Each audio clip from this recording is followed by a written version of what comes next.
Olá, gente, muito bom dia. Hoje, dia 29 de outubro, último domingo do mês, e nós estamos aqui com todo o ânimo, com alegria, com prazer no coração, para compartilhar com vocês a grandeza das palavras de Jesus, dos feitos de Jesus.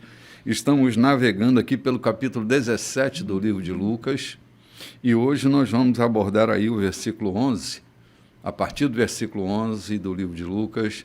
Espero que você esteja conosco, nos acompanhando nessa jornada linda que vamos fazer nesse texto maravilhoso. Eu hoje venho para o Café com Bispo, com meu querido amigo, meu irmão querido, João Silveira, nobre pastor, que me acompanha no café de hoje. Nossa querida irmã Lloyd está adoecida e no próximo domingo ela estará aqui conosco. João, muito bom dia, meu querido irmão. Muito bom dia, meu querido bispo. Bom dia, caros ouvintes. Bom dia a todos que estão ao alcance da nossa voz. É um prazer muito grande a gente poder se comunicar com vocês, mesmo não tendo a interação que a gente gostaria de ter. Mas dizendo a vocês que hoje são 29 de outubro de 2023 e no próximo domingo nós queremos já preparar o vosso espírito para participar conosco do culto eucarístico. A gente terá a celebração da ceia da mesa do Senhor no próximo domingo aqui na Igreja da Colheita, e a gente quer fazer de você o nosso convidado. Venha e traga a sua família, não tenha escrúpulo, porque aqui nós temos a liberdade de participar da mesa do Senhor. Sim, vocês serão muito bem-vindos nesse encontro. Gente, nós estamos já aqui no versículo 11 do capítulo 17, e Jesus está, como sempre, se movimentando, não é, João? Lindo isso aqui, A congregação, né, de Jesus é o movimento, né? Jesus não para fazer uma cruzada. Ele não marca. Até uma estada que ele marcou em Samaria, que ele pediu para estar em Samaria, não lhe permitiram. Então isso deixa evidente de que Jesus não fazia cruzadas. Ele multiplicou pães no meio do deserto, caminhando no deserto. Ele fez cessar a fúria do mar, atravessando o mar. Sim. Ele cura um endemoniado, chegando em Gerasa. Enfim, Jesus estava sempre indo. Sim, sempre indo. A igreja, ela é um movimento nesse sentido, né, João? A igreja não é aquela instituição estagnada. A igreja que é orgânica, né? Que está, assim, a instituição a abarca, mas ela está fora do perímetro institucional, porque a igreja é essa gente em movimento, em deslocamento, e é o que Jesus fazia sempre, né? A igreja é cristãos em movimento. É. Essa é a verdade. Sim, é verdade. Para a minha vida, as coisas mais lindas que aconteceram foi estando em movimento. Parando um carro dando um prego para socorrer o outro que está na frente.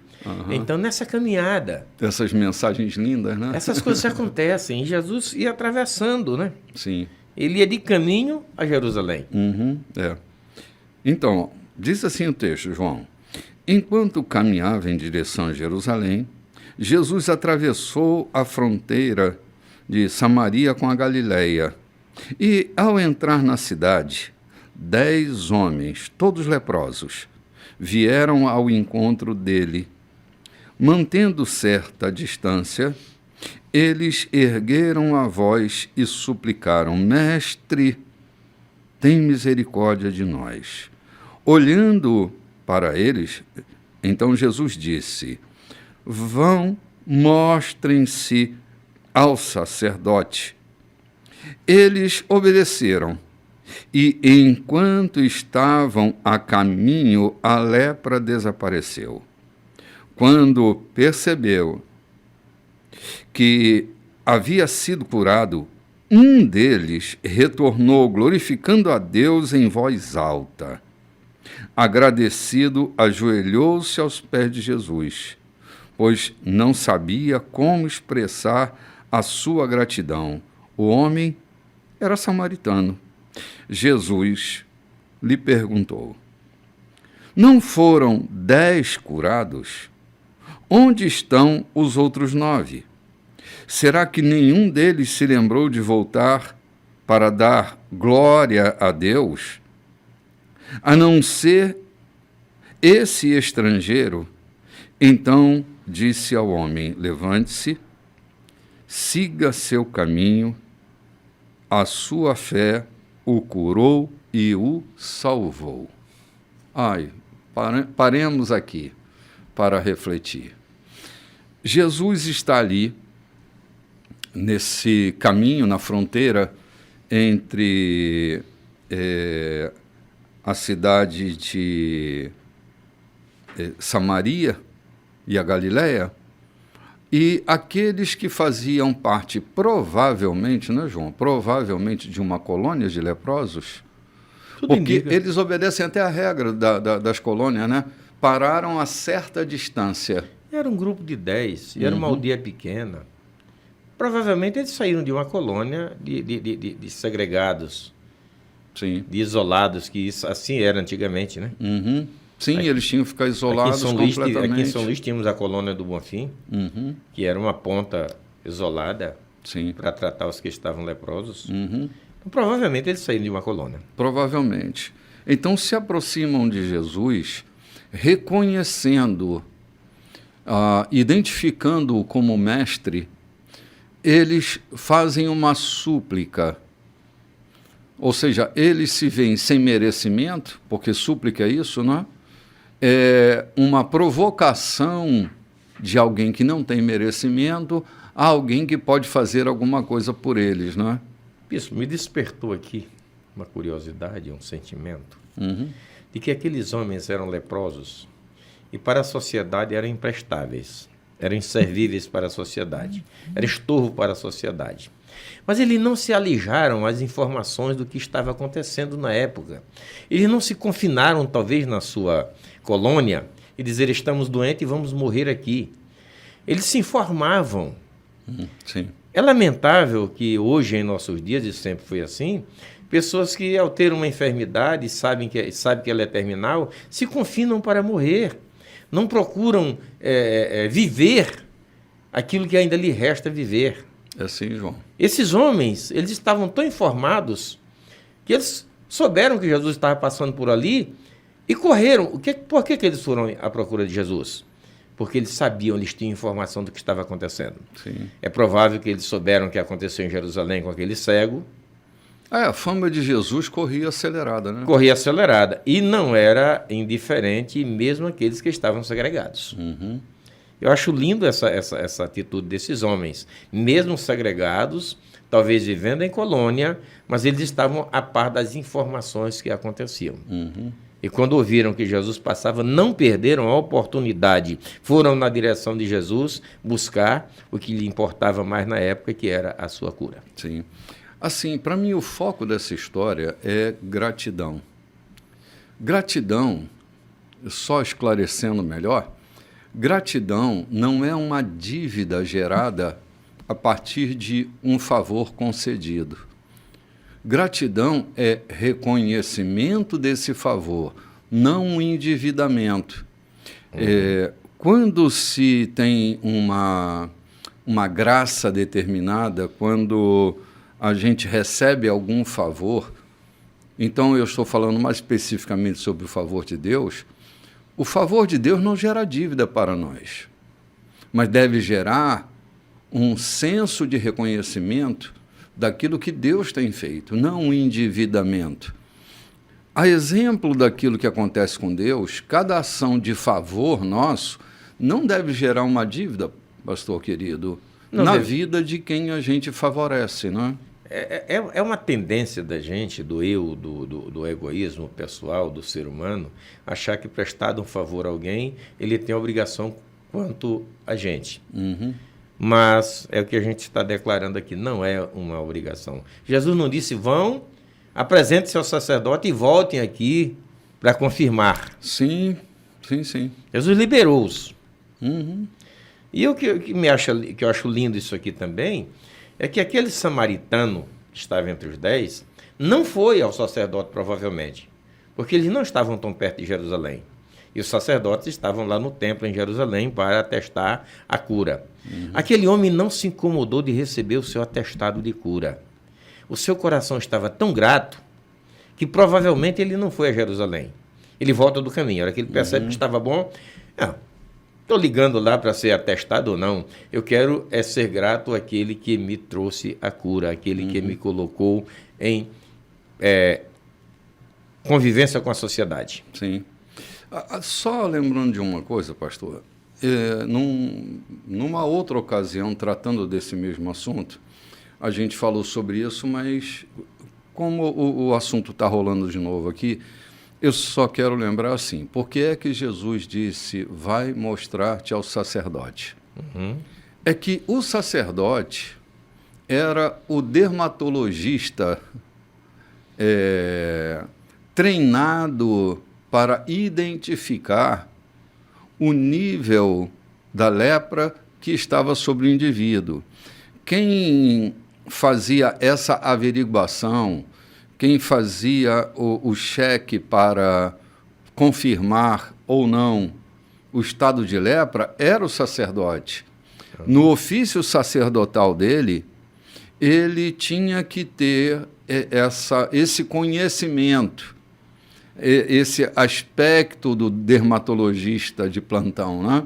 Então, vai mostrar-te ao sacerdote, porque era a autoridade competente para assinar o laudo de liberação, da ressocialização daquele que era leproso. Né? Era o técnico com autoridade para isso. Né?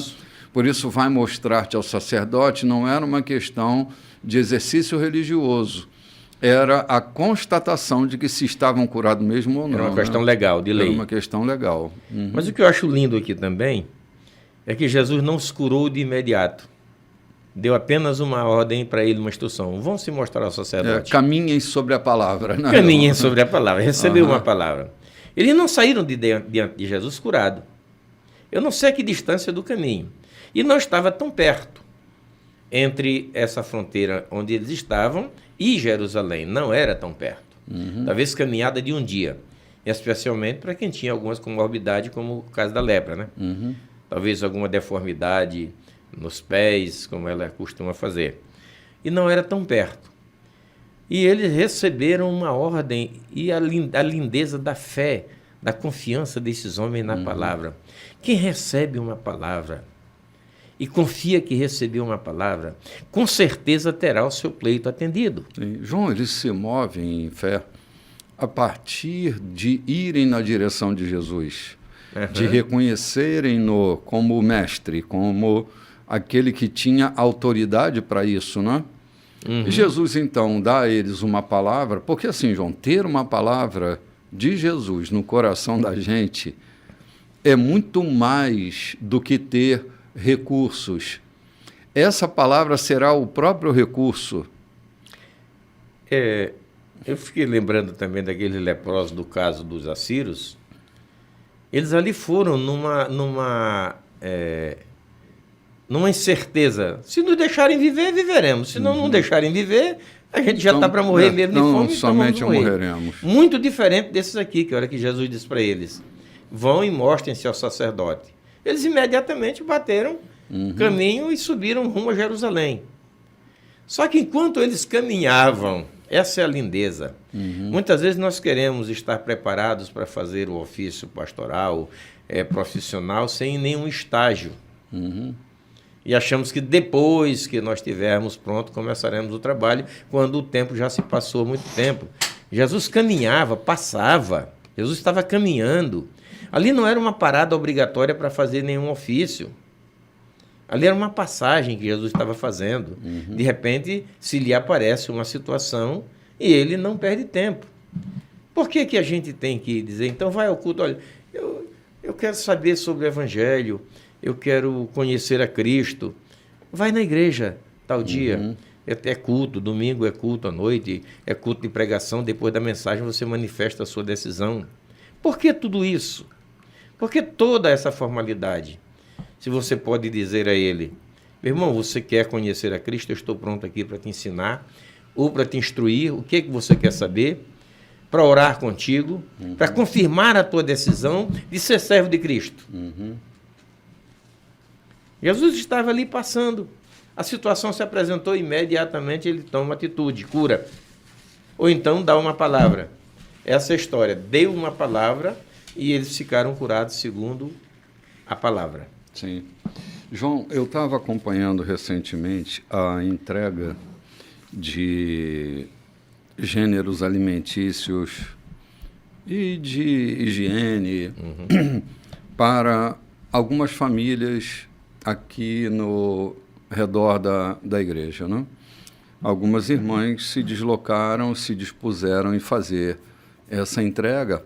E você que está nos ouvindo, se você tem compaixão no seu coração e deseja, não sabe como, mas deseja cooperar de alguma forma, nós estamos desenvolvendo um projeto de entrega de cestas básicas para famílias que estão abaixo da linha da dificuldade, né, da necessidade. E temos feito isso com muita alegria, e não só os membros da nossa igreja, mas outras pessoas estão se mobilizando. E eu estava acompanhando, vou retomar aqui a história, estava acompanhando. Não se marcou um culto para entregar essas cestas. Nós nos deslocamos na direção de quem tinha necessidade. Fizemos isso num dia comum, num dia qualquer da semana que houve disponibilidade.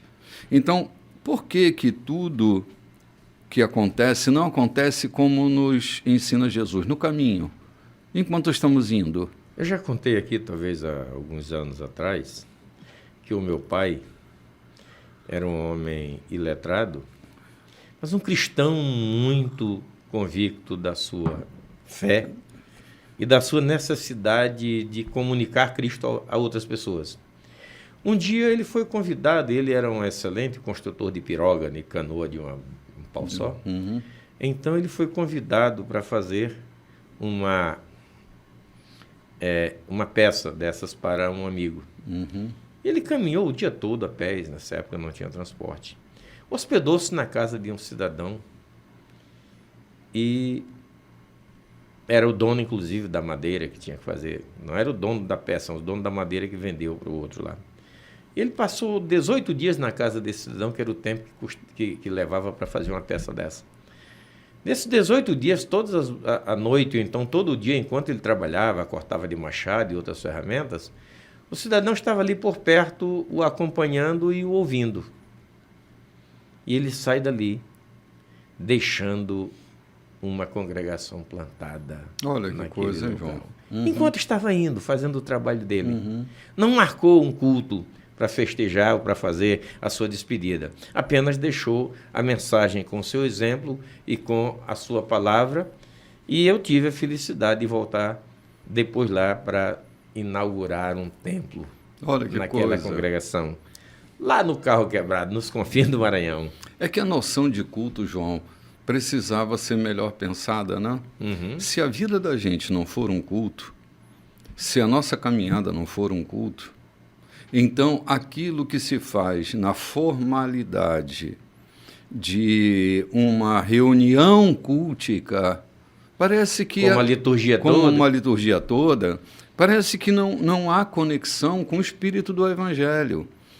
Que se faça aquilo sem se omitir isto, né? Uhum. Teve culto mais lindo nessa caminhada de Jesus do que prestou aquele leproso? Uhum. Exatamente. Eu tenho impressão, eu já disse aqui, eu vou repetir, eu tenho impressão que aquele leproso esqueceu-se de que ele precisava de um atestado de saúde. Sim. Para mostrar publicamente que ele havia sido restaurado. Ele esqueceu tudo isso por conta daquele culto que ele queria voltar e prestar a Deus diante de Jesus Cristo. Sim. É engraçado que o texto, Lucas diz, e ele era samaritano. Uhum. Dando-nos a impressão de que talvez os outros não fossem samaritanos, não é? Mas ele era samaritano por causa daquela grande questão da fragilidade da fé do samaritano. Uhum. Então, havia aquela rivalidade entre judeus e samaritanos, não é? Que os samaritanos eram considerados impuros para os judeus. Sim. Dada aquela história no passado. Eram impostores, de né? Raça, eram impostores. Uhum. E Jesus faz questão, mais uma vez, o Lucas sublinha isso, de dizer que ele era um samaritano. Uhum. Ou seja, o evangelho corre a salvação e a cura, né? Que é um outro ponto que Jesus diz, a fé que você vem nutrindo, essa gratidão, a apresentação desse coração limpo, produziu em você cura e salvação. Uhum. Né? Lindo isso, né? Cura e salvação. Quando ele diz, sua fé o curou e o salvou. Duas coisas preciosas, uma no corpo e a outra no seu espírito. O salmista já diz, um coração contrito tu não desprezarás, ó Deus. Aham, sim. Aquele homem volta de coração contrito, reconhecendo a soberania divina. Como ele poderia ser excluído da salvação? Sim, olha que, assim, todos foram curados, né? Porque foram curados pelo caminho. A este, e só a este foi revelado, que ele não só foi curado, mas que ele também foi salvo. Foi resgatado Foi total. resgatado. O resgate total. É assim, é que na doutrina da salvação, a gente precisa estar muito atento para que a gente não entre pelo reducionismo de entender que a salvação é um estado da garantia da eternidade. Isto é verdade, mas é parte da verdade. Uhum. A outra parte da verdade é que a salvação, ela acontece aqui e agora. O texto que nós vamos entrar à frente já vai tratar disso. Vai tratar disso. Porque assim, gente, a vida da gente começa com a salvação. Mas salvação do quê? Exatamente do que Deus me salvou em Cristo. Primeiro de mim mesmo. Salvou-me de mim, salvou-me de um sistema caído, fracassado, salvou-me das artimanhas da vida. Da condenação do pecado adâmico, né? Da condenação do pecado adâmico e, finalmente, me salvou para a eternidade. Então, a gente precisa olhar com um pouco de cuidado microscópico, né? Para entender do que é que nós fomos salvos. Nós não fomos salvos só do inferno, mas também do inferno da vida, do inferno da tragédia de uma existência enjambrada. Ele, quando nos alcança com sua salvação, ele vai colocar o reino dentro de nós. E a gente vai ver isso já aí, né? Ele coloca o reino dentro de nós, ele coloca seu espírito em nós, ele coloca sua mente em nós. Para vivermos aqui como filho do rei. Sim. Como filho do reino. Como súdito de um reino. Que acontece, ou seja, que gozaremos na eternidade a finalização. O que é que ele diz? Aquele que deixar o amor de pai e de mãe por amor de mim, receberá nessa vida 100 vezes tanto. E por fim, ou seja... Sim, por fim a vida eterna. Há tanto gozo aqui nessa vida, e a vida eterna é a finalização de tudo isso. Sim. Olha, quando João escreve o Apocalipse, aquele encontro dele com o ancião de dias, né, que ele descreve uma poesia poderosíssima, né, que diz que com seu sangue, né, ele remiu, comprou homens e mulheres de toda raça, tribo, língua, povo, nação, e para o nosso Deus, ele os constituiu como reis e sacerdotes, e eles reinarão sobre a terra. Sobre a terra. Não é na eternidade, é na terra. Na terra. Então, ele transforma a vida da gente de maneiras que a gente pode reinar em vida. Paulo sustenta essa ideia também, de reinar em vida. Então, bem-vindos ao reino de Deus, bem-vindos ao encontro com essa graça libertadora que nos cura e salva. Tenhamos o sentimento de ser grato por aquilo que recebemos da parte de Deus. Reconhecimento pleno, né, João? Nossas canções de reconhecimento, nossas palavras de reconhecimento, nossas atitudes de reconhecimento são como um selo de alguém que teve seu coração capturado por essa graça bendita, inaudita, né? Sempre dita, que é a graça de Jesus que alcança o nosso coração. Então, cura e salvação foi o que aconteceu com aquele homem e é o que acontece com todo ser humano que se aproxima de Jesus. Gente, nós vamos dar uma saidinha ali rapidinho para tomar um café e voltamos já já. Olá, gente, estamos de volta. Esse é o segundo bloco da nossa programação. E nós estamos nesse deslocamento de Jesus. Acabamos de falar sobre a cura dos 10 leprosos, o reconhecimento de um deles, que era samaritano. E Jesus diz para eles: a tua fé te curou e a tua fé te salvou. E já estamos num novo movimento, que estamos aqui no versículo 20 do capítulo 17, se você está nos acompanhando. Estamos estudando o livro de Lucas, e já estamos no capítulo 17, versículo 20, e eu vou proceder à leitura, que diz assim: questionado pelos fariseus sobre a vinda do reino de Deus, Jesus respondeu: o reino de Deus não se baseia no calendário, nem quando alguém disser, veja aqui ou lá está. Sabem por quê? Porque o reino de Deus está entre vocês. Ele prosseguiu, dirigindo-se aos seus discípulos: dias virão em que vocês vão ficar desesperados para ver pelo menos um vislumbre dos dias do Filho do Homem, mas não verão nada. Alguns dirão, olhem lá, ou vejam aqui. Não deem crédito. A vinda do Filho do Homem não é algo para ver. Ele virá inesperadamente. Como todo o céu se ilumina com um simples relâmpago, assim será o dia do Filho do Homem. Mas antes disso, é preciso que ele sofra e seja rejeitado pelo povo dessa geração.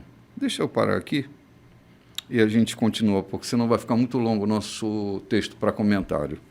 João, a primeira coisa que Jesus fala para aquele fariseu deve nos chamar bastante atenção, porque há algumas pessoas, já na nossa época, que estão presas a um calendário, estão presas a sinais.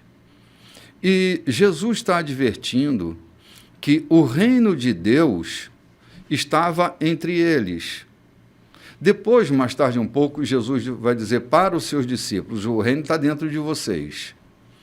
Ele está dizendo agora, nesse momento, o reino está aqui, entre vocês. E vocês não estão vendo.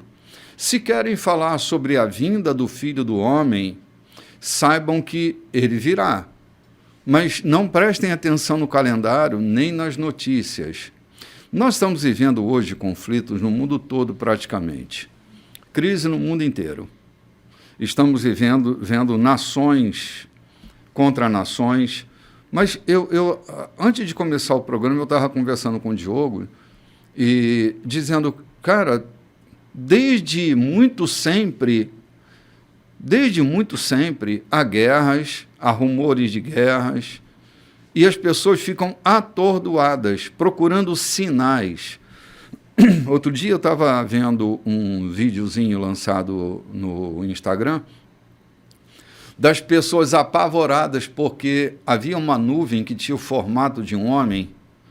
Ora, todo dia eu olho para o céu e vejo nuvens formando a imagem de um leão, a imagem de um carneiro, porque o movimento das nuvens, né, elas provocam nossa imaginação.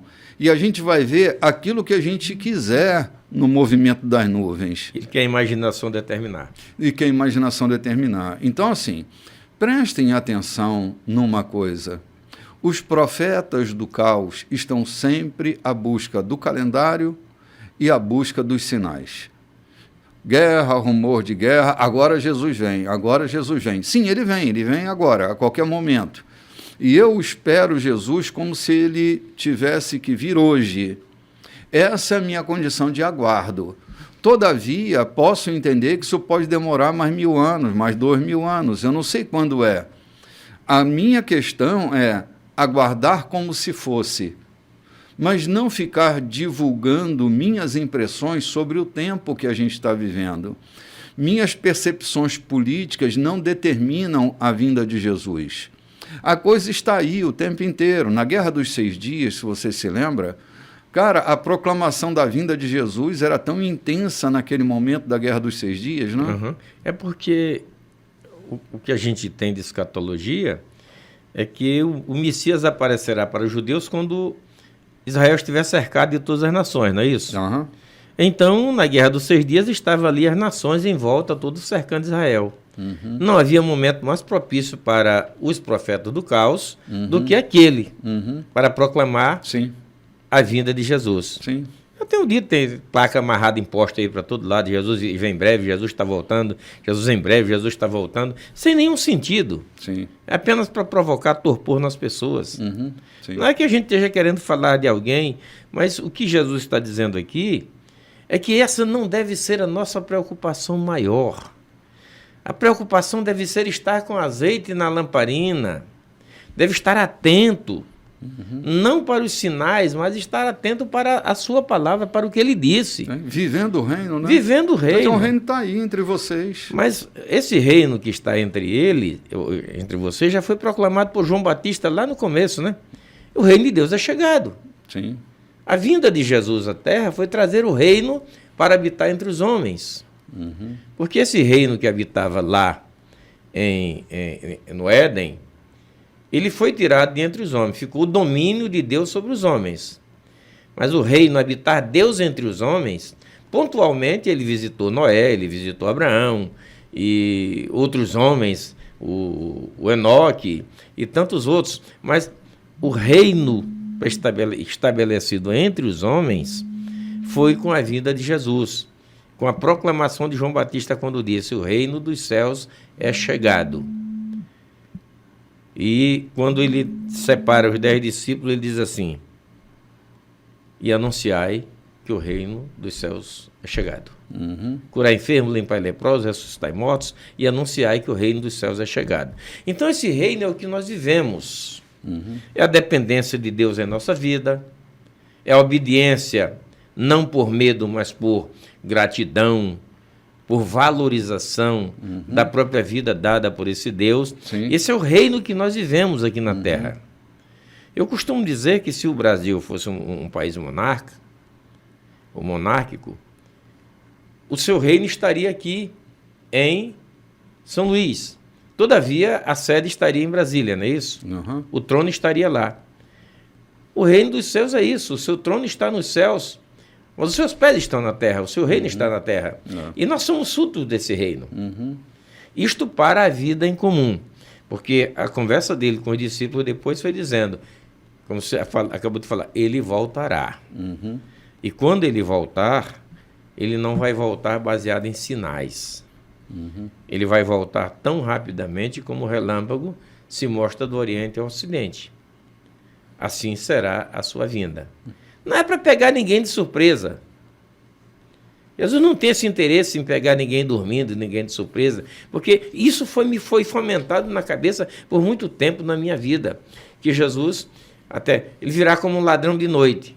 Ele virá. Eu preciso estar simplesmente acautelado, pronto, disposto, disponível. Eu não tenho um Jesus que virá tentar me pegar dormindo de surpresa. Ele vem para me encontrar sóbrio, vigilante, pronto. Vigilante, não como um policial, né? Como uma austeridade severa sobre essa questão. Porque, assim, João, quem vive no reino de Deus vive despreocupado. Se Jesus volta amanhã, ou daqui a um mês, ou daqui a 10 anos, ou daqui a 100 anos, ou daqui a 1000 anos, não importa para quem vive no reino. A missão principal da igreja não é levar a gente para o céu, é trazer o reino para a terra. O movimento é contrário, João. Venha o teu reino na oração de Jesus, ok? A gente precisa estar atento ao que Jesus está orando. Venha o teu reino. O interesse de Deus é que o reino dele prevaleça sobre a terra. Com esse teu reino, o pão nosso de cada dia nos é dado. nos livra do mal, quer dizer, com a presença do reino, temos garantia de que o pão nosso de cada dia nos será dado, de que seremos livres do mal. Essa é a presença do reino em nós. Uhum. Sim, mas é justamente isso. Criaram um reino escatológico, né? Uhum. E toda a expressão reino de Deus está escatologicamente posto, né? Uhum. Enquanto que Jesus está dizendo, o reino está aqui, vivamos o reino. Quem vive no reino estará despreocupado. Tudo que tem que ser feito será feito de forma natural, sem policiamento, né? Sem severidade. A gente vive o reino com leveza. Não é viver displicentemente. Não é displicência, é simplesmente leveza. Está pronto, está disponível. Eu cumpro minha obrigação, ou seja, eu estou dentro do meu limite, daquilo, não estou ultrapassando os meus limites, dentro da naturalidade da minha vida. Quem interrogou Jesus foram os fariseus, né? Uhum. O que os fariseus faziam? Cumpriam a lei, mas não se encontravam no reino. Sim. Aquele jovem advogado que disse, eu tenho cumprido todo o mandamento, mas não me sinto dentro do reino. Não foi isso? Sim. Eu preciso conhecer o reino. Ou seja, um homem que cumpria toda a obrigação mosaica e não se sentia participante do reino de Deus. Uhum. Porque a obrigação não gera merecimento. Sim, João, essa questão desse rapaz que você citou é uma questão de uma existência perdida, né? Porque a regra não faz a gente encontrar essa existência plena, não produz ação para quem vive no reino. Produz ação disciplinar, modeladora, porque toda regra ela não tem o poder de transformar, mas de conformar as pessoas. A regra é como o gesso num braço quebrado. Disciplina essa fratura óssea, mas não transforma num outro braço. Quem está em Cristo é transformado pela força do Evangelho. Talvez a regra seja um mapa. Uhum. Te diz o caminho, mas não te leva para lá. Sim, exatamente. O mapa te indica o caminho, mas não te leva. Uhum. Você quem tem que ir. É uma ação imobilizadora na vida das pessoas, né? E sempre recalcando a natureza. Por isso ela não pode ser transformada, ela é recalcada, como não vai ser transformada. Está presa a recalque, ela não sai para fora para ser transformada. Não, João. A única maneira que nós temos de experimentar transformação é encarar a realidade humana que a gente tem. Veja, quando Jessé apresenta os seus filhos para Davi, ou para Samuel, para que Davi fosse consagrado, ungido, ele precisava estar presente. Fora ele não seria. Uhum. Ou seja, ele está excluído. Você exclui a sua natureza da transformação por subjugá-la, ela nunca será transformada. Uhum. Por quê? Porque é preciso estar presente, estar ali, para receber a transformação. Sim. Você afugenta, foge, subjuga, pisa. Não, uma natureza transformada é diferente de uma natureza subjugada. Sim. Muito diferente. Sim, verdade. João, há uma ferramenta que a religião e a família usa para a disciplina de uma criança, que é o medo. O medo. É o boi da cara preta. Os cuidadores que perdem a autoridade para educar, elas usam o fator medo para imobilizar a criança. Né?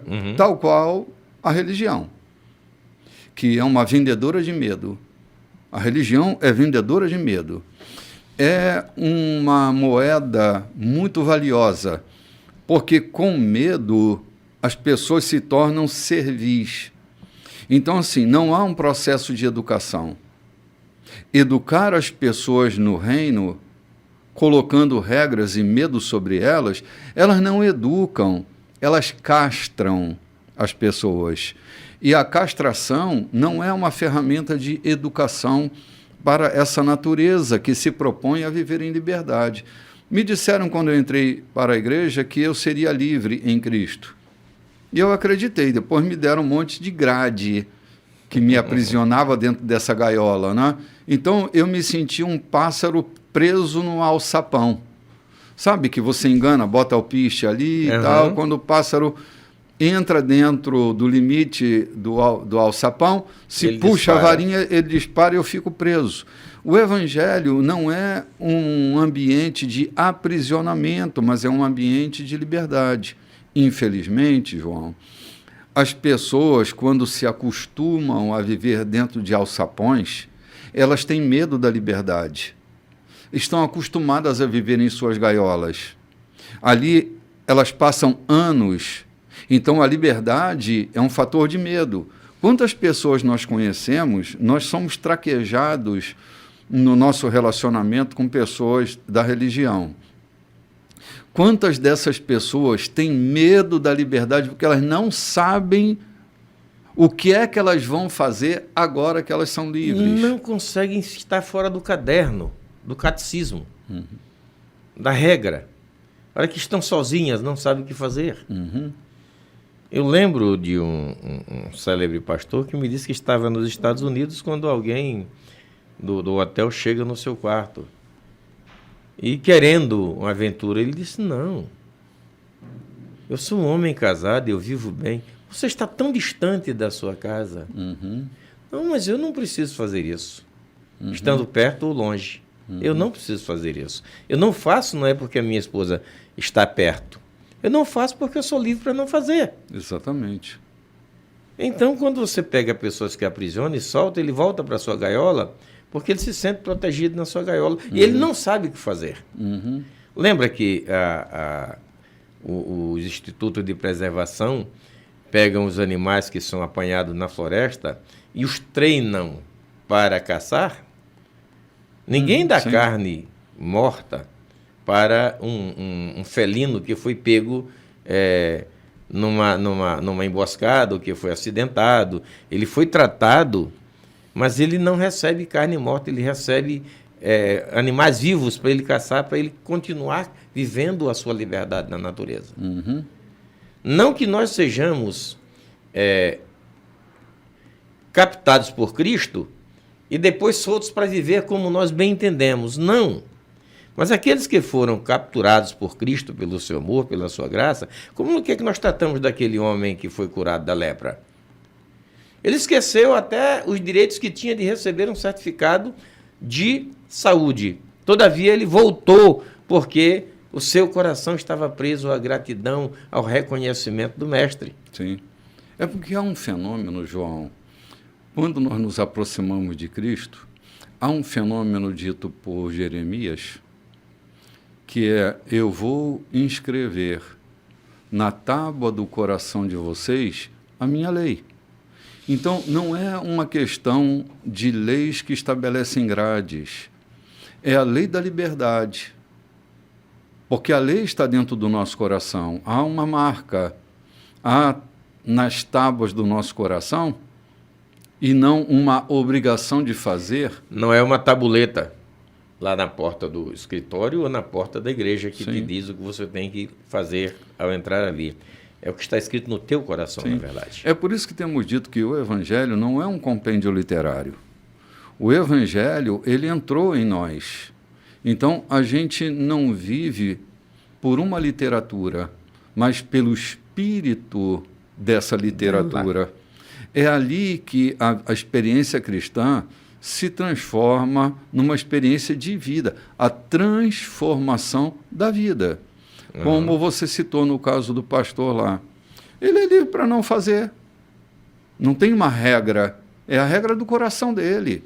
É a escolha que ele faz. É o que está escrito no coração. É o que está escrito no coração. Naquele hotel não tinha uma tabuleta e nem uma Bíblia aberta no texto tal em cima do criado mudo. Amedrontá-lo, né? Para amedrontá-lo. Estava escrito no seu coração a sua relação com Deus. Sim. Ele me contou isso, eu lembro, contou isso que a gente estava conversando, ele contando essa história, essa realidade. Sim. E quantos de nós temos tido embates? Quantas vezes você encontra negócios escusos? Eu já encontrei na minha vida.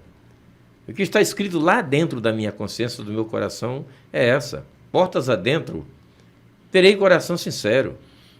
Eu preciso ter coração sincero naquilo que faço, não porque eu posso ser pego pela justiça, mas porque dentro do meu coração não há espaço para isso, porque eu fui transformado, eu fui capturado, eu fui mudado. Eu não tenho uma natureza subjugada. Eu tenho uma natureza transformada. Sim. Eu não tenho um texto bíblico, né? Eu tenho o Evangelho circulando a minha vida. Exatamente. Não tem ali uma regra de que posso ou que não posso. É o que o meu coração se transformou. Estava lendo um texto de Paulo aos Romanos, que ele fala sobre a inclinação do nosso coração. Nós estamos inclinados ao bem. Perdemos o apetite pelas coisas mais. O nosso apetite está voltado para as coisas do espírito, que vão produzir vida, e não pelas coisas da carne que vão produzir morte. A própria inclinação do nosso coração, você vê, a gente não está isento de cometer erros, mas toda vez que a gente comete um erro, dá uma tristeza. Bate uma situação na gente. Sim, o que é isso? É o mal-estar que essa nova natureza tem quando coloca um alimento que provoca. Entende? Então, assim, quando é que eu percebo que eu sou uma nova natureza? Quando as coisas da velha natureza começam a te fazer mal. Começam a trabalhar, incomodando a tua maneira de viver. Então, o Evangelho ele é transformador. Ele não cria uma forma, e se você tirar a forma, desanda tudo, né? Não é? Há pessoas assim, que só vivem bem na forma. Tirou a forma, é como aquele pudim mal feito. Que se tirar a forma, ele vira um mingau, né? Desmancha todo. Né? Sim. Então, a consistência que nós temos no Evangelho faz de nós essa estrutura da nova natureza. É isso que nos amolda. O que nos amolda não é as regras, mas aquilo que está dentro da gente. Sim. E depois daquilo que está dentro tomando conta da gente, as regras são cumpridas naturalmente. Sim, claro, claro. Uma certa vez eu perguntei a um amigo presbiteriano, gente muito amiga, porque eu fui criado dentro de um sistema de que os não arminianos entendem que quem é salvo pode sair metendo de cabeça a fazer o que quiser na vida porque já está salvo. E um dia eu perguntei para esse amigo, me explica como se explica essa história. Quem é salvo para sempre. Ele disse, João, é que nós entendemos que quem é salvo não sai metendo de cabeça, não sai fazendo besteira. Não faz parte da sua natureza. Não faz parte da sua natureza. Então quem é salvo é livre para ser salvo, para viver a sua salvação, para desenvolver a sua salvação. Não é que nós achamos que quem passou pelo calendário da igreja, pela liturgia, pelo ritual da igreja e se considera salvo, pode sair fazendo o que bem entender porque ele já está imune. Não. É porque quem é salvo tem uma nova natureza e não sai metendo de cabeça por aí. Sim, a salvação, aí que eu João, fui entender. Ela atua diretamente nos nossos apetites, né? Isso. Diretamente nos nossos apetites. Se eu tenho um apetite pelas coisas de Deus, aquilo que não é de Deus não me apetece. O que é que Paulo diz? Todas as coisas me são lícitas, eu posso fazer o que eu quiser. Mas não me convém fazer. Sim. Se não me convém, não me convém. Então, é próprio da natureza de Cristo que há em nós. Não me convém fazer. João, o maior ato de liberdade que uma pessoa tem na sua vida chama-se renúncia. Renúncia é abrir mão de um direito por causa de alguma coisa maior do que o direito. Então, assim, é legal, mas em mim, este fato que é normal, não é? É um fato legal. É legal para a minha consciência? Sim, é moral para a minha consciência. Né? Então, assim, a gente lida, nós que vivemos em liberdade, lidamos com as questões da vida com a liberdade de dizer não, inclusive para mim mesmo. Isso. Entendeu? E especialmente... Quem é livre, João, é livre até de si. E Entende? especialmente para mim mesmo. Exatamente. Dizer não para mim mesmo, para meus apetites, minhas vontades. Que Deus tenha compaixão de mim, né? E me livre de mim. Gente, nós vamos ali tomar um cafezinho e voltamos já já.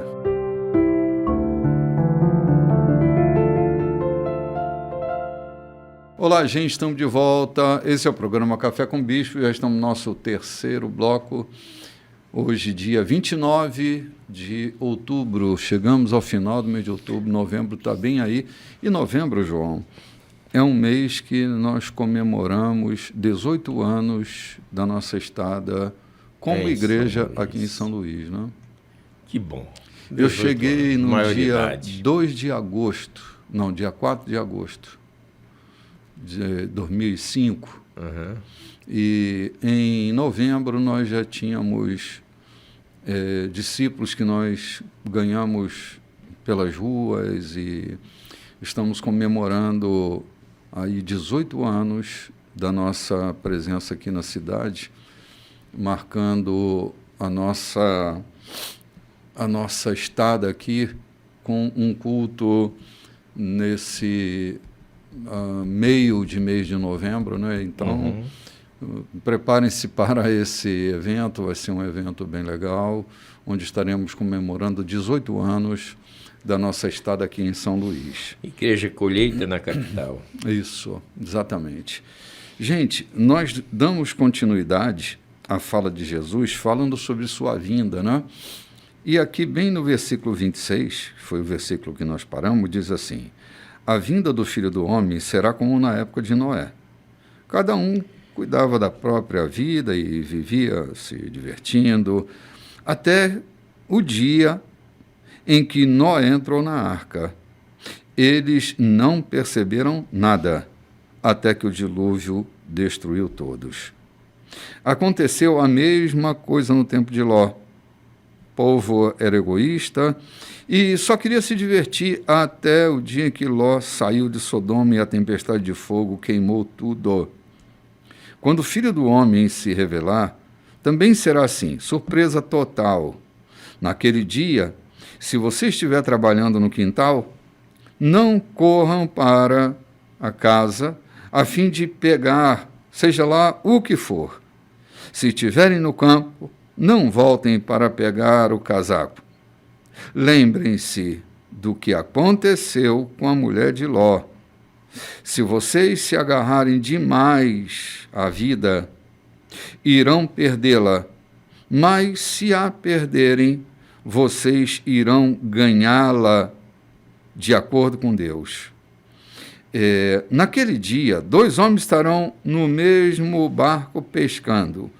Um será levado, o outro deixado. 2 mulheres estarão trabalhando na mesma cozinha. Uma será levada e a outra deixada. Tentando entender tudo isso, os discípulos disseram: Senhor, onde será isso? E ele respondeu: observem os urubus voando em círculos. Eles primeiro identificam o cadáver e tudo começa a partir do meu corpo morto. Ponto. Eita. Que coisa é essa, né? Que coisa é essa? Vamos lá, gente, a partir do Noé. João, eles estavam numa atividade comum da vida, casando, trabalhando, se divertindo, sem problema nenhum. Qual é o problema que Jesus cita nessa época de Noé e também na época de Ló? A falta de atenção, a falta de percepção, porque eles estavam vivendo dias comuns, dias normais. A falta de reverência a Deus, de conhecimento de Deus, de dependência de Deus. Estavam vivendo a sua vida, não quer dizer que estavam vivendo dissolutamente, mas estavam vivendo a sua vida comum, sem, todavia, dar importância à existência divina. Sim. É tanto que foi naqueles dias que Deus encontra um homem chamado Noé para colocar nele o seu projeto de restabelecimento da raça humana. E encontrou em Noé um homem justo para isso. É possível que Jesus esteja falando aqui exatamente dessa, não é de uma libertinagem, mas de uma falta de atenção, de temor a Deus. E nós lemos no começo do capítulo, nós lemos de 10 homens, 9 homens que foram curados e não tiveram a mínima sensibilidade de voltar para agradecer, de se voltar para Deus. E vemos a figura de um que voltou. É isso que Jesus está chamando. Não é ser curado, fica bom, eu estou bem e tal. Não, ele está falando de voltar-se para Deus. De ter a sensibilidade, a gratidão, o sentimento de depender de Deus para a sua vida. É disso que ele está falando. Sim. O descuido não é causar torpor nas pessoas. É estar atento, é ter uma relação com Deus contínua, uma relação de amizade, uma relação de liberdade, uma relação de dependência de Deus. Então, eu não estarei em nenhum momento desatento se eu estiver em sintonia com Ele. Sim. João, quando eu ouço Jesus dizendo que o interesse de Deus é ter relacionamento profundo com a gente, não é para que nós vivamos com os olhos voltados para cima, né? Como fizeram os galileus quando Jesus é assunto, né? Que a questão é, o que vocês estão olhando para cima? Não é que a gente não deva estar atento a tudo que está acontecendo, mas independente de sinais, que o contexto é esse aqui, são os sinais e tal, independente dos sinais, se há sinais ou não há sinais, é vivermos como se ele estivesse voltando hoje. Você citou um texto aí, é muito pertinente isso. Os discípulos estavam ali olhando Jesus subindo e disseram, agora acabou tudo. Quer dizer, estamos sem esperança, estamos sem nada. Quando eles trazem a promessa ou a garantia de uma verdade que foi dita por Cristo, ele virá. Ele virá. Ou seja, acabem com esse êxtase, dizer que tudo está perdido. Ele vai voltar. Ele prometeu estar todos os dias com vocês e um dia voltará para levá-los para estar com ele. Essa pertinência é exatamente esse momento em que nós precisamos estar atentos, não baseados no sentimento e nem como alienados da vida. Eu, na minha infância, conheci pessoas que venderam tudo que tinha e receberam de herança porque Jesus estava voltando. Mas, recentemente, tive uma sobrinha meia distante que disse para o pai dela que ela não ia se esforçar para estudar porque Jesus estava voltando. A preguiça de continuar estudando, criou uma desculpa que Jesus estava voltando e ela não precisava se formar, se tornar uma profissional. Sim. Há muita gente se escudando nisso. Jesus está tentando, ou está dizendo aqui, mostrando que nem tanto, nem tão pouco. Não é para viver como alienados e nem tão pouco para viver como displicentes. Estejam atentos, porque a volta do Senhor é certa. Sim. João, Jesus virá. Isso, para mim, é um ponto inquestionável, é um ponto, assim, fechado para mim, mas a minha vida, como deve ser a vida de todo cristão, e eu imagino que há uma multidão que viva como eu, nós o aguardamos. Eu ouvia meu avô pregando e ensinando, e meu avô dizia, ele vai voltar, isso há 60 anos atrás. Eu criei nessa palavra e continuo crendo nela, e vivo a minha vida, vou para a minha atividade laboral, eu vou para o restaurante, eu vou para a praia, eu vou para um momento de lazer, eu me movimento com a consciência de que ele virá a qualquer momento. E a minha atividade de vida é essa. Eu não tenho apetite por coisas que me tirem da presença dele. Se há alguma coisa que me tira da presença dele, ela será logo descartada.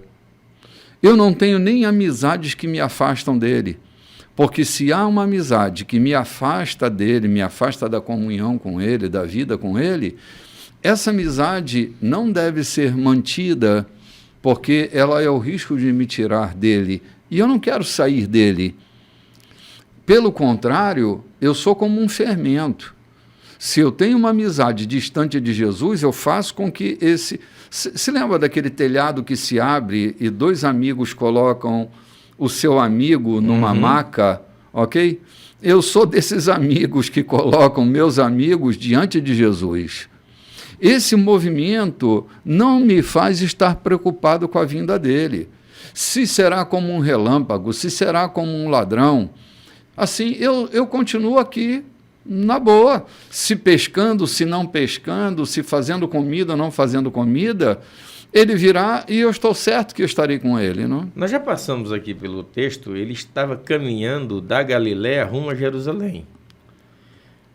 É dito, e a gente tem entendido, que a nossa caminhada aqui, o final é a Jerusalém eterna. Mas enquanto estamos caminhando, estamos curando pessoas. Sim. Estamos recebendo elogios. Estamos contribuindo com outros que querem glorificar a Deus. Porque aqui o texto não diz que o leproso voltou para agradecer a Jesus, mas para glorificar a Deus, reconhecendo que Jesus era o enviado de Deus. É assim que a gente entende isso aqui. Então, estamos caminhando. E vamos caminhando. Enquanto estivermos caminhando na terra, ele diz que será como nos dias de Noé. Estava a vida normal. A única diferença é que nós estávamos atentos para a relação com Deus, para uma relação com Deus. Sim. Eu ouvi uma vez, li uma vez numa tabuleta, que dizia, quem anda com Jesus não perde seu tempo. A gente, bem aqui, ouviu Jesus dizendo que o reino estava entre aqueles que estavam ali. E eu disse que logo depois ele vai dizer, o reino está dentro de vocês. Nós que caminhamos com o reino dentro de nós, caminhamos sem medo do porvir. Maranata não é uma expressão de desespero para nós. A gente está certo de que será um grande e terrível dia, grande para uns e terrível para outros, mas nós não fazemos parte do terrível. Nós fazemos parte do dia glorioso. Nós aguardamos Jesus vivendo uma vida com a maior dignidade que nós podemos manter na nossa vida. Esse nós que nós expressamos aqui não é eu e você. Não, nós os cristãos. São todos aqueles que temem a Deus, que invocam ao Senhor. O que o texto diz? E todo aquele que invocar o nome do Senhor será salvo. Né? Sim. Aqueles que invocam, todos que o invocam, né? João, naquele dia, ninguém deve correr para o campo para pegar seu casaco que lá ficou. Ninguém deve ter medo da rede que vai ficar lá pelo mar, porque o nosso transporte para essa nova dimensão não vai requerer de nós uma rede cheia de peixe, um casaco porque a gente vai sentir frio. Nós entraremos numa nova dimensão. A sua vinda, se ela combinará então com as bodas do Cordeiro, será um transporte de luxo que vai nos levar para essas bodas, né?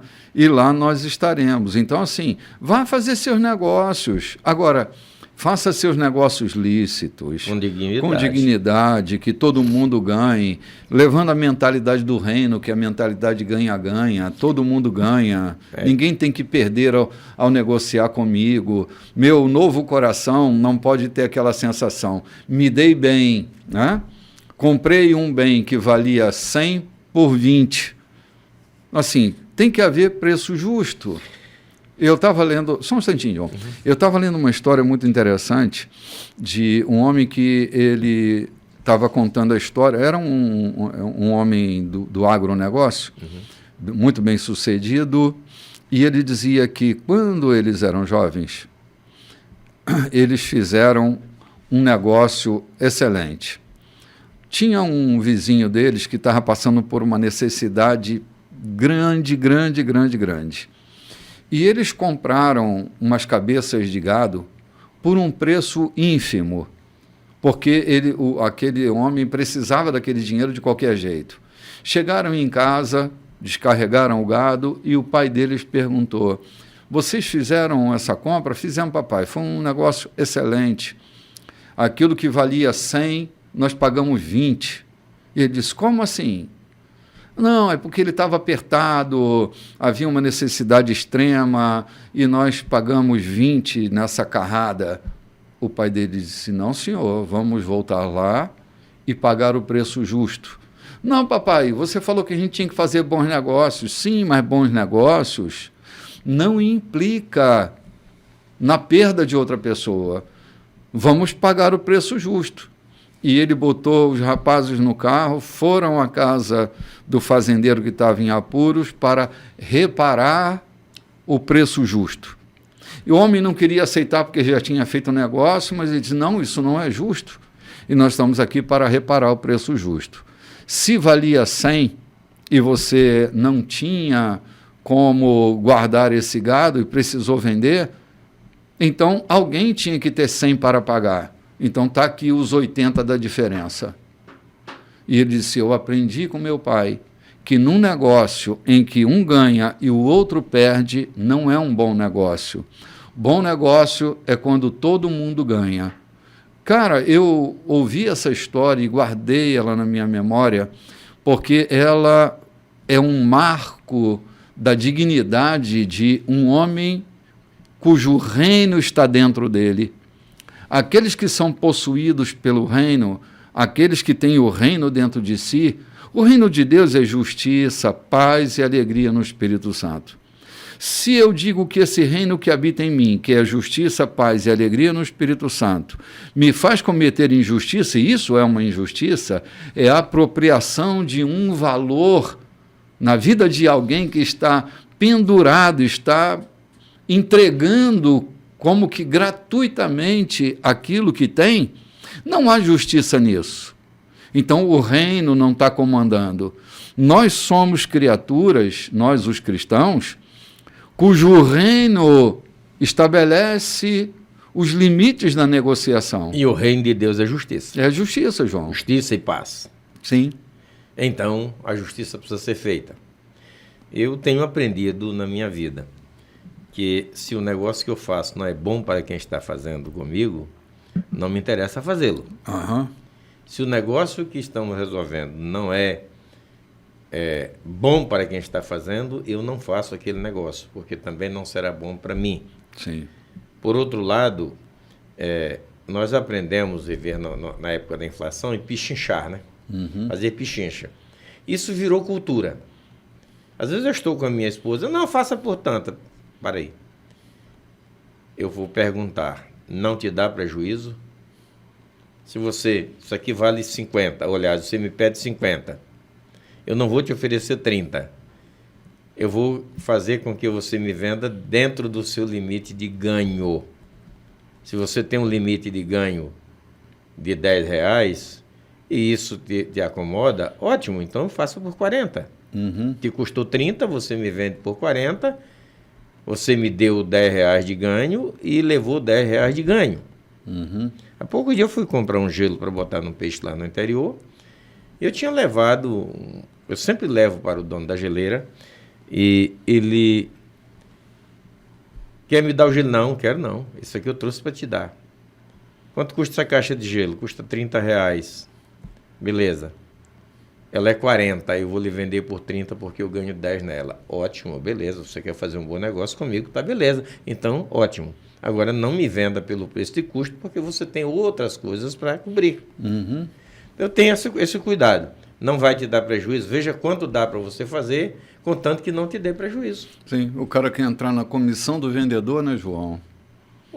Isso é injustiça, né? E o vendedor, para bater meta, se obriga a te vender. Sim. Isso não é de quem tem um reino. O reino de Deus, o reino do céu é justiça e paz. Uhum. Então, viva em paz com o negócio que você fez e seja justo com o negócio. Agora, voltando. Se eu tenho alguma coisa que não me serve, ela vale R$50, mas ela não é inservível para mim. Eu não estou vendendo porque eu estou com necessidade. É porque está me empatando espaço dentro do meu depósito. É porque, então, eu te vendo por R$20. É inservível para mim. E para você é servível, mesmo que ela valha 50. Mas se você tem 20 para me dar e esse 20 para mim resolve, eu vendo. E não vejo injustiça nenhuma nisso. Ou eu compro e não vejo injustiça nenhuma nisso. Por quê? Não é servível. Você não está me vendendo porque não tem pasto para botar o gado. Você não está me vendendo porque precisa pagar o banco e tem que fazer isso. Não. É dentro de uma questão de justiça, ser justo. Sim, sim. Então, assim, tudo aquilo que Jesus disse sobre a época de Noé, sobre a época de Ló, quanto a nós, isso não nos alcança. Ele está advertindo que isso podia acontecer. Os E tempos aconteceu difíceis, e pode acontecer. E pode acontecer. Quanto a nós, estejamos tranquilos. A vinda dele é iminente. Ele falou de 10 virgens com a lamparina. Havia alguém com lamparina cheia de azeite. Sim. Ele está falando disso. Aqueles que temem a Deus, aqueles que vivem o reino, estão de lamparina cheia de azeite, não estão com elas sem azeite. Tem e tem de reserva. Estão atentos, não? Então nós estamos falando aqui dessa classe de gente que precisa estar atenta, e se alguém percebe que está em dificuldade, fique atento. João, eu tenho uma ideia assim. Se eu tenho a notícia de que Jesus voltará amanhã, e eu tenho que correr hoje para fazer um monte de coisa para esperá-lo amanhã, tem alguma coisa de errado nisso. Eu negligenciei. Eu estou negligente. Então, assim, a gente não pode viver de maneira apavorada. Tipo, Jesus voltará amanhã e eu corro para fazer um monte de coisa hoje para esperá-lo amanhã. Não, cara, a vida precisa ser ordeira.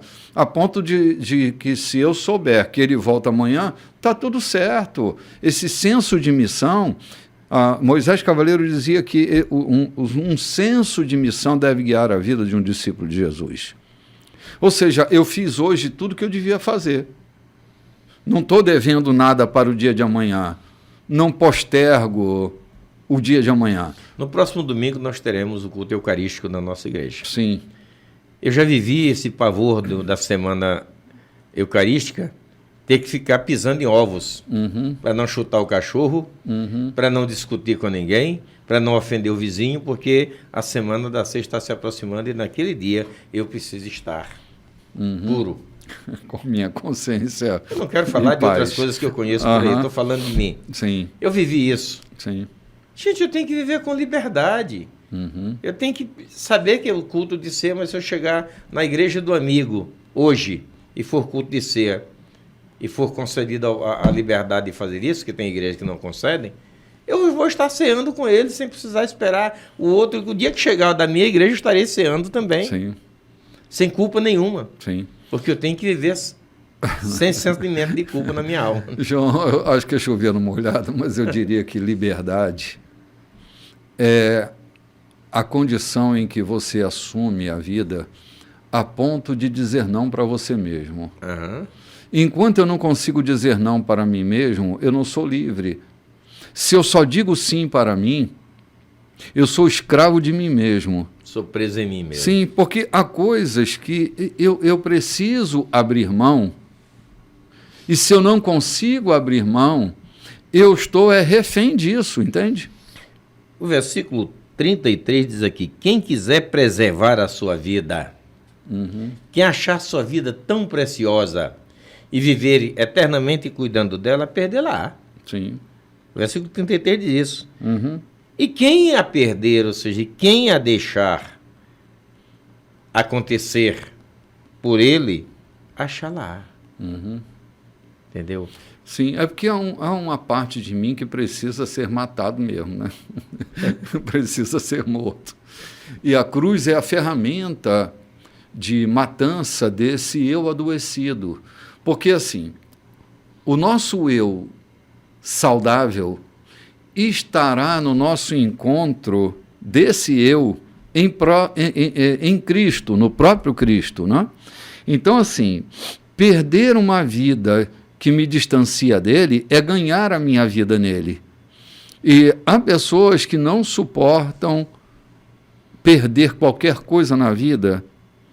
Elas estão presas a uma vida pequena, caída, desqualificada, mas eles amam essa vida. não são capazes de perder essa vida em Cristo e no Evangelho a fim de encontrá-la. O nosso eu saudável estará nele. A vida aqui não quer dizer a existência. A vida aqui quer dizer o viver. Sim, aquilo que eu faço. O texto aqui está falando do viver, daquilo que eu faço, daquilo que eu vivo, daquilo que está no meu cotidiano. Não está falando de existência. Sim, verdade. Gente, que texto bom esse, né? Texto bem legal. E nós vamos no próximo bloco para o capítulo 18, né? Que é um capítulo também formidável. A gente vai encontrar muitas coisas interessantes aqui. E estamos marcando para fazer isso logo depois do nosso cafezinho. A gente volta já já. Olá, gente. Você que está aí ao alcance da nossa voz. Hoje é dia 29 de outubro, último domingo do mês de outubro. E nós estamos aqui também no último bloco da nossa programação, falando sobre as coisas que Lucas narra sobre a vida de Jesus, sobre suas palavras, e nós estamos atentos a tudo aquilo que estamos ouvindo como reprodução daquilo que Jesus disse, não é?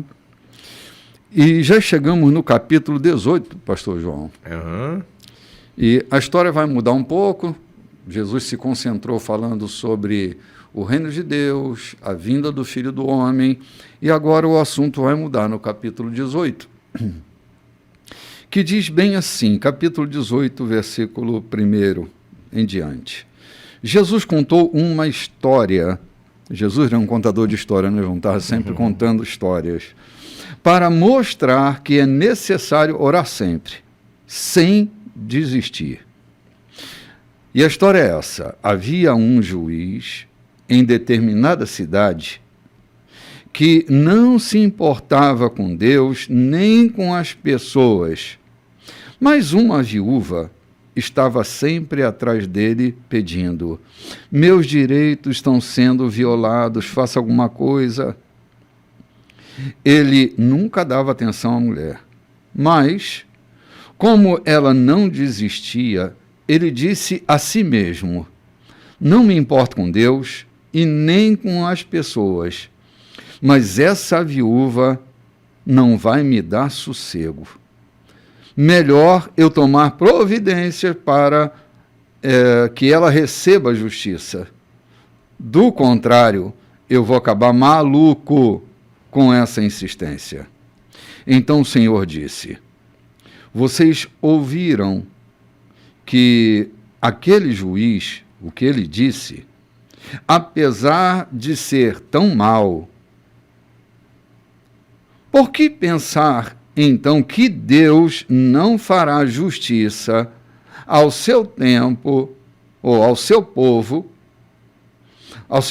que é escolhido, que sempre clama por ajuda? Acham que ele não vai ajudá-los? Garanto a vocês que vai, e sem demora. Mas a pergunta é: quanto dessa fé persistente o Filho do Homem vai encontrar na terra quando ele voltar? Vamos dar uma paradinha aqui para pensar esse texto, né? Jesus não está comparando Deus a um juiz iníquo, a um homem cheio de iniquidade.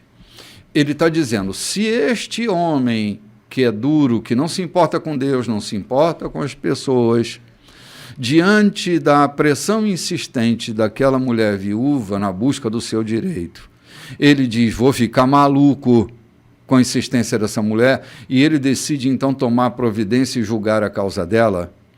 Ele diz: e Deus, que não tem nada a ver com esses atributos desse juiz iníquo, que ele se importa com a vida, que ele se importa com as pessoas, que ele se importa com seus filhos, que dirá ele, que é bem diferente desse juiz, estará disposto a responder às orações na busca de justiça daqueles que fazem parte do seu povo. Então, assim, ele diz que sem demora, mas será que ele encontrará uma fé persistente, uma fé firme, uma fé que não é volúvel na vinda dele? O que Jesus está mostrando é que a gente precisa perseverar na fé. É essa fé persistente, perseverante, é que vai estar gerando, né? Gerando essa consistência na sua relação com Deus, na sua relação com a vida. Então, é simples, é orar sem cessar, é estarmos sempre atentos a essa persistência na nossa fé. É claro que orar, ele usa um modelo aqui de uma mulher que tem uma necessidade e ela é insistente com o juiz. Mas orar não está atido à busca das nossas necessidades, as nossas súplicas, aos nossos rogos, as nossas intercessões. Orar vai muito mais além. Aliás, toda quinta-feira, a partir das 19h30, no @Igreja da Colheita, a gente está estudando sobre oração, falando sobre oração. A minha característica é a característica do ensino. Eu estou sempre ensinando como é que a gente se move, como é que a gente se porta, como é que a gente ora. E essa lição de Jesus, ela é muito preciosa, no sentido de revelar a nós a importância de nós mantermos a nossa conexão com Deus. E a resposta sempre virá, João. E a gente não pode desanimar diante de um desafio, né? Noutra oportunidade, Jesus diz assim: se vós que sois maus, sabeis dar boas dádivas aos vossos filhos, quanto mais o vosso Pai que está nos céus. Exatamente isso. Ele está dizendo... quanto mais, né? Esse juiz, que não temia nem a Deus nem aos homens, para se ver livre dessa mulher, ele a faz justiça. Imagine Deus, que não tem essas características, quanto se incomoda com vocês. Exatamente. Agora, há uma necessidade de haver uma persistência. Não é uma insistência, é uma persistência.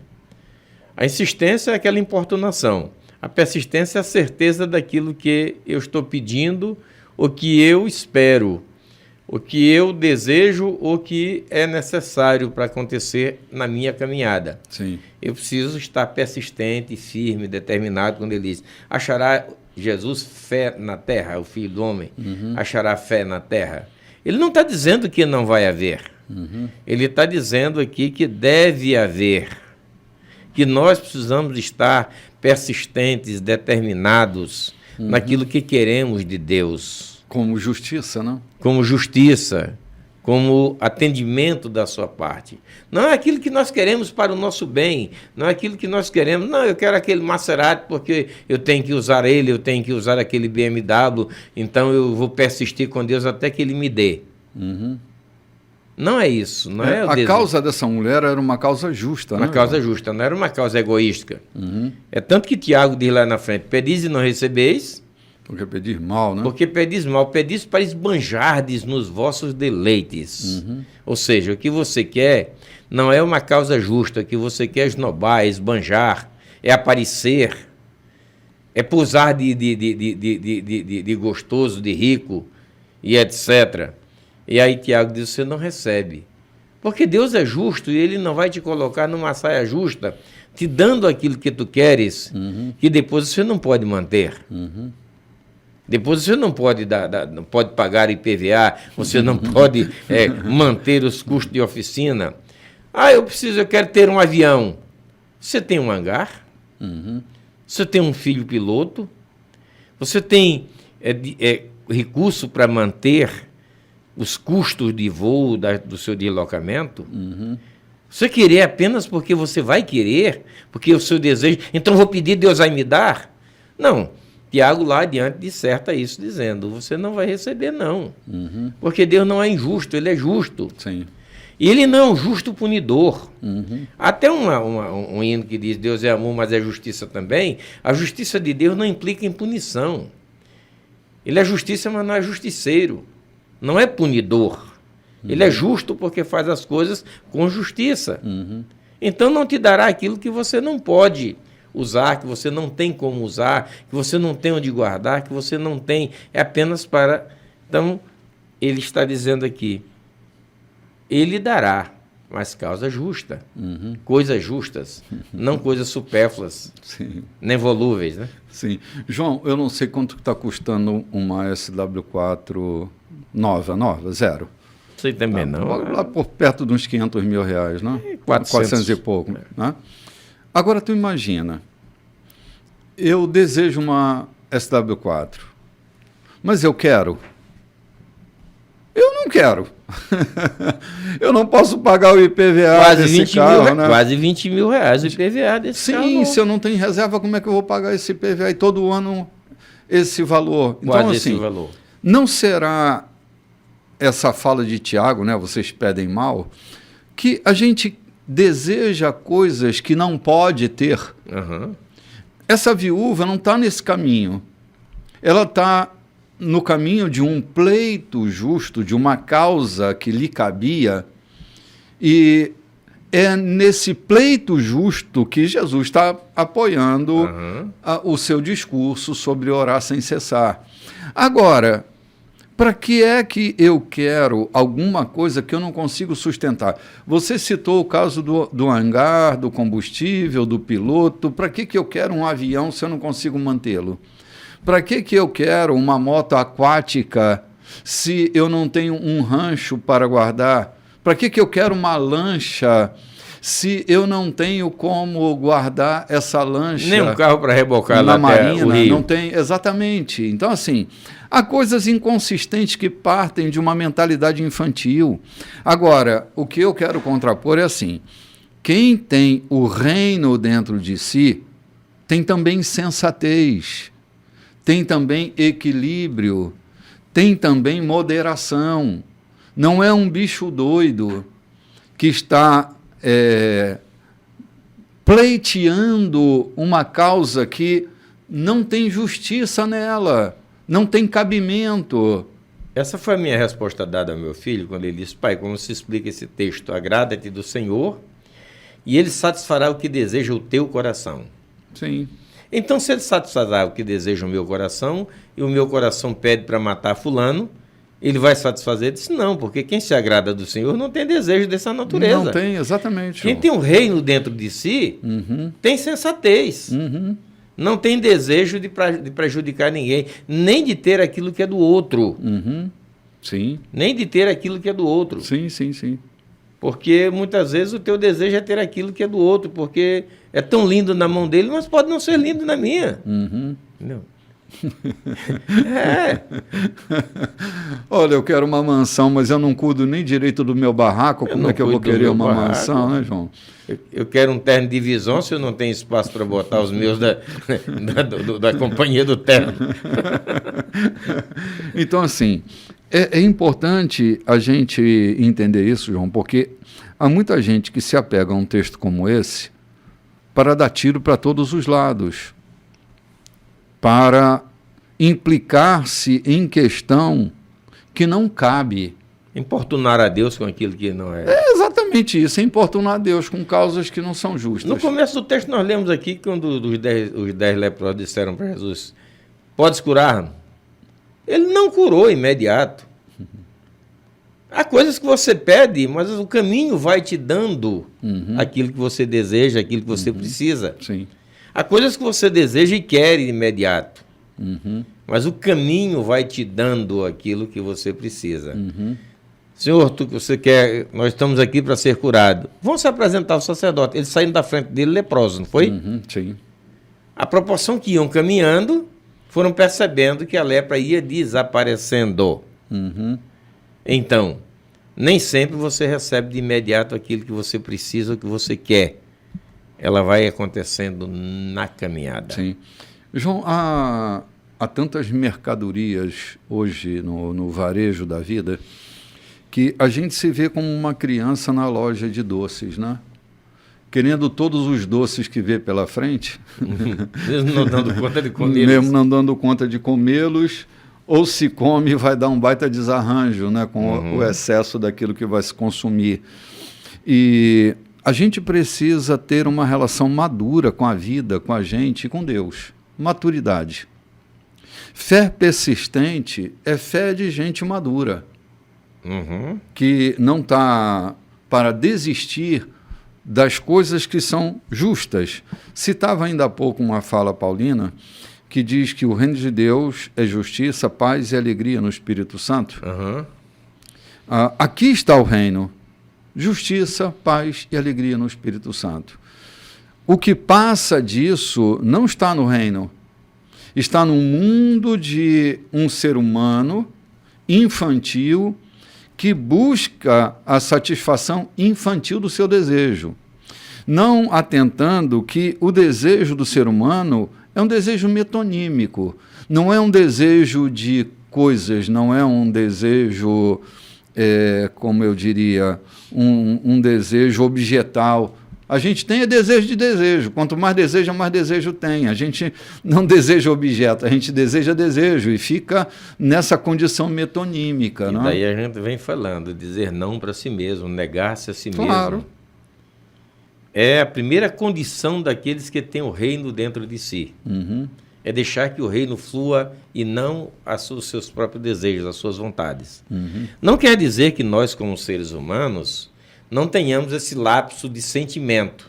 Uhum. A hora que você não pode é deixar que ele domine o teu sentimento, o teu desejo. Aquela visão que você teve, aquele sentimento, aquele desejo, aquela cobiça, não pode se transformar numa realização ou numa busca frenética por realizar aquilo que foi objeto da tua cobiça. Uhum. Todos nós estamos suscetíveis disso. Uhum. Como dizia aquele sábio, você não pode proibir que um passarinho pouse na tua cabeça. Ele passou, voou, pousou. O que você não pode permitir é que ele faça ninho. Uhum. Sim. A resposta que você deu para o seu filho está cheia de sabedoria, João.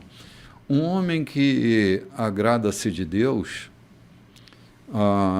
ele não tem apetites, né? Uhum. Para aquilo que não agrada a Deus. Então, o que deseja o seu coração são coisas boas, justas, de boa fama, porque é o que habita dentro de um coração que encontra em Deus. Esse texto é lindo. Se há alguma fama, alguma boa fama, Sim. alguma coisa justa, agradável, seja isso que ocupe a vossa mente. Uhum. Seja isso que domine o teu coração. Sim.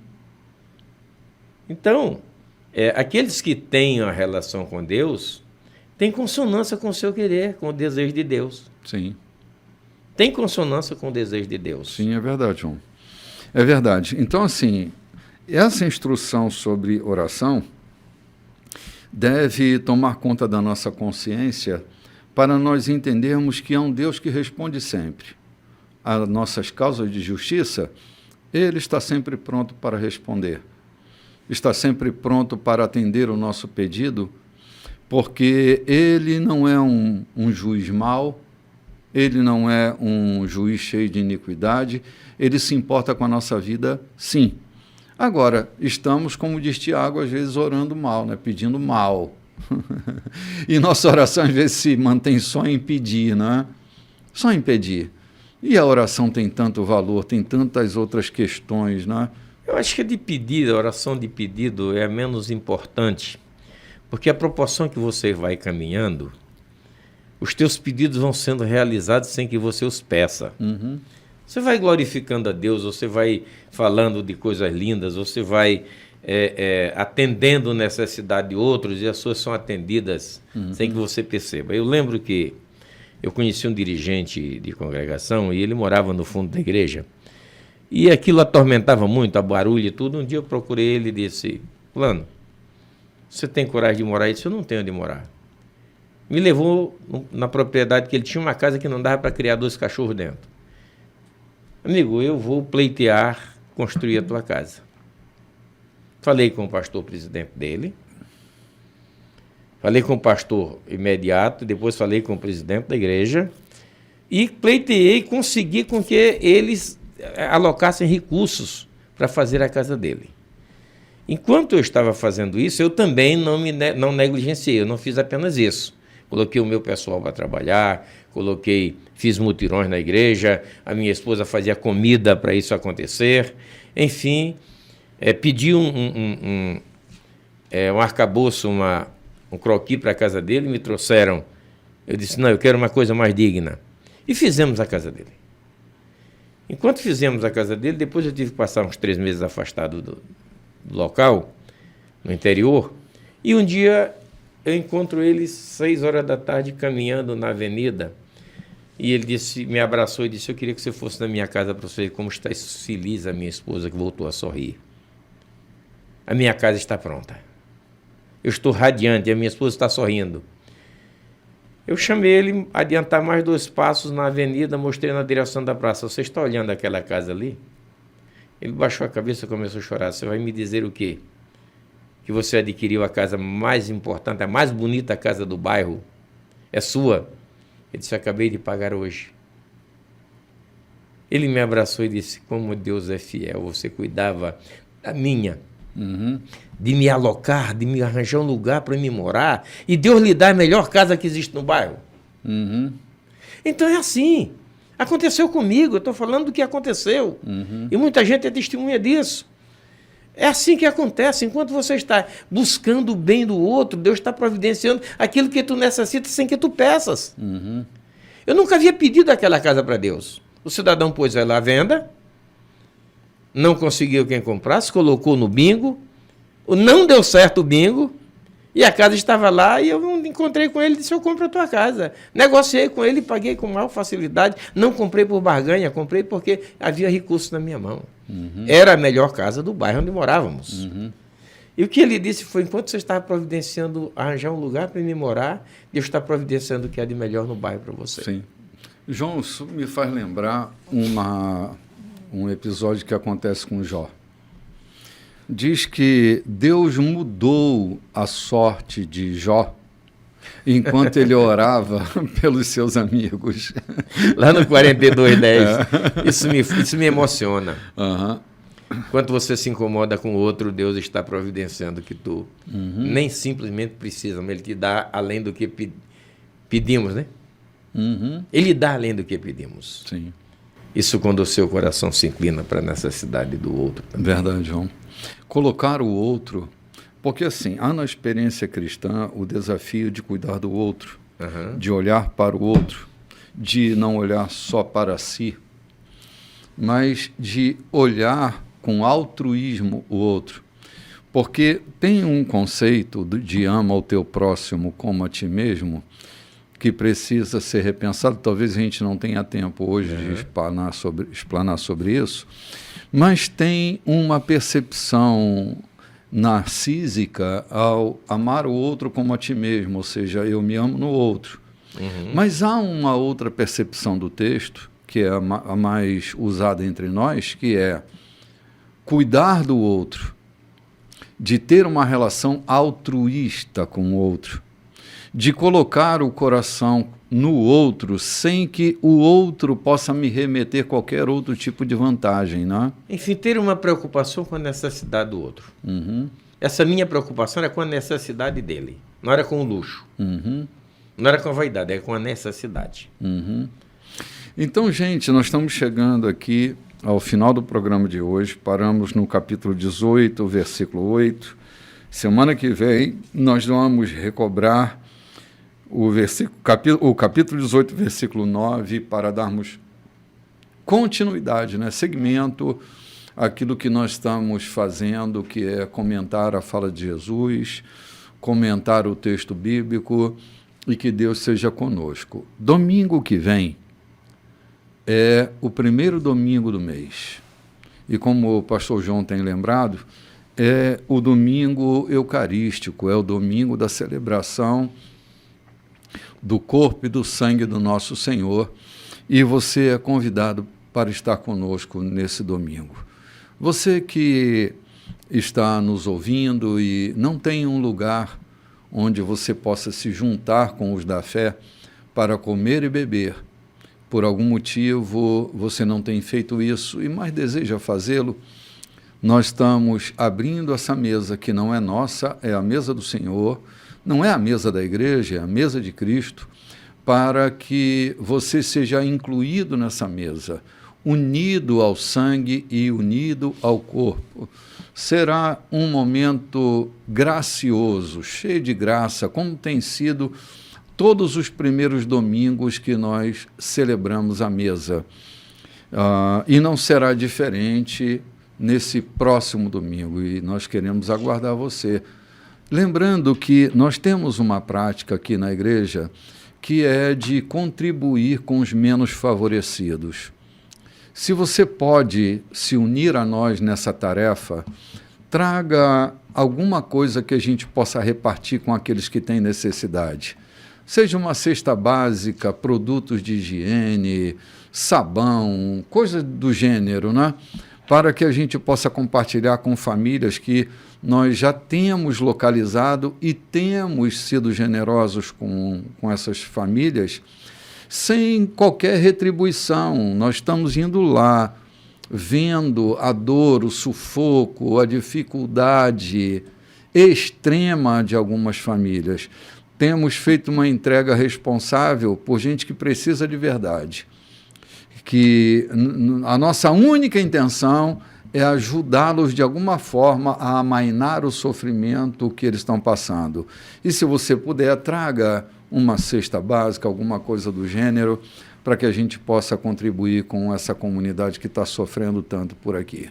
Eu desejo a vocês um domingo feliz, domingo de paz, e nos encontramos no próximo domingo, né, João? A partir das 7 da manhã, estamos com vocês. Forte abraço e um bom domingo para todos. Boa noite, meus Shalom a todos.